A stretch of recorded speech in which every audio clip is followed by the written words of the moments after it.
നമസ്കാരം. ആലത്തൂരിലെ LDF സ്ഥാനാർത്ഥി K രാധാകൃഷ്ണന്റെ അകമ്പടി വാഹനത്തിൽ നിന്നും മാരക ആയുധങ്ങൾ കണ്ടെത്തിയെന്ന ആരോപണമുന്നയിച്ച് UDF രംഗത്ത്. ആയുധങ്ങൾ വാഹനത്തിൽ നിന്ന് എടുത്തു മാറ്റുന്നതിന്റെ ദൃശ്യങ്ങളെല്ലാം തന്നെ UDF പുറത്തുവിട്ടിട്ടുണ്ട്.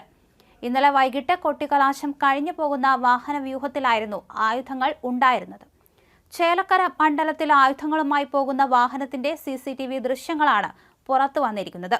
വാഹനത്തിൽ നിന്നും ഇറങ്ങിയ ഒരാൾ ആയുധങ്ങൾ പുറത്തേക്ക് മാറ്റുന്നത് വീഡിയോയിൽ കാണാം. അതേസമയം പ്രചരണ ബോർഡുകൾ അഴിച്ചുമാറ്റാൻ ഉപയോഗിച്ച ആയുധങ്ങളാണെന്നാണ് CPM പറയുന്നത്. CCTV ദൃശ്യങ്ങളിലുള്ളവരെ വിളിപ്പിക്കുമെന്ന് ചേലക്കര പോലീസ് വ്യക്തമാക്കുകയും ചെയ്തു.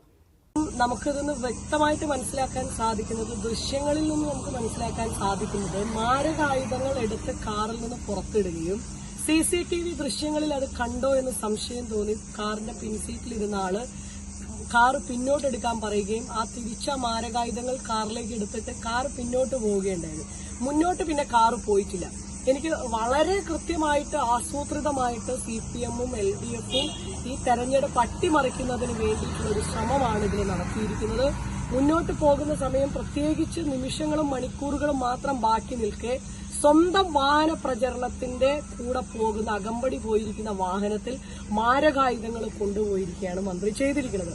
അതോടൊപ്പം തന്നെ പറയേണ്ട ഒരു കാര്യം, വിയ്യൂർ ജയിലിൽ TP ചന്ദ്രശേഖരൻ വധക്കേസിലെ പ്രതികൾക്ക് വലിയ ബുദ്ധിമുട്ടാണ് എന്ന് പറഞ്ഞപ്പോൾ മന്ത്രി നേരിട്ട് ഓടി എത്തിക്കൊണ്ടാണ് അവർക്ക് വേണ്ടിയിട്ടുള്ള കാര്യങ്ങളിൽ ഇടപെട്ടത്. അപ്പൊ ക്രിമിനൽ പശ്ചാത്തലവുമായിട്ടുള്ള ആളുകളുമായിട്ടുള്ള ബന്ധം പുലർത്തിയ ആ ബന്ധം ഈ തെരഞ്ഞെടുപ്പിനകത്ത് വലിയ അട്ടിമറി ശ്രമം നടത്തുന്നതിന് വേണ്ടിയാണ് എന്നുള്ളതാണ് ഈ ദൃശ്യങ്ങളിൽ നിന്ന് മനസ്സിലാക്കാൻ സാധിച്ചത്. കാരണം ഇനി എവിടെയൊക്കെയാണ് ഈ മാരക ആയുധങ്ങൾ ശേഖരിച്ചു വെച്ചത്, ഇതേ രീതിയിൽ ഈ കാറുകളിൽ അല്ലെങ്കിൽ മറ്റു കാറുകളിൽ ഇന്നലെ പോലീസും മറ്റു കാര്യങ്ങളും എല്ലാം റോഡിൽ നിൽക്കുമ്പോൾ ഇത്രയും ധൈര്യത്തിൽ ഇത് കൊണ്ടുപോയി ആയുധങ്ങൾ കൊടുക്കുക എന്ന് പറയുന്നത് നമുക്ക് ഉൾക്കൊള്ളാൻ കഴിയുന്നതല്ല. തെരഞ്ഞെടുപ്പ് അട്ടിമറിക്കുക എന്നുള്ളത് തന്നെയാണ് ഇതിന്റെ പിന്നിലെ ലക്ഷ്യം.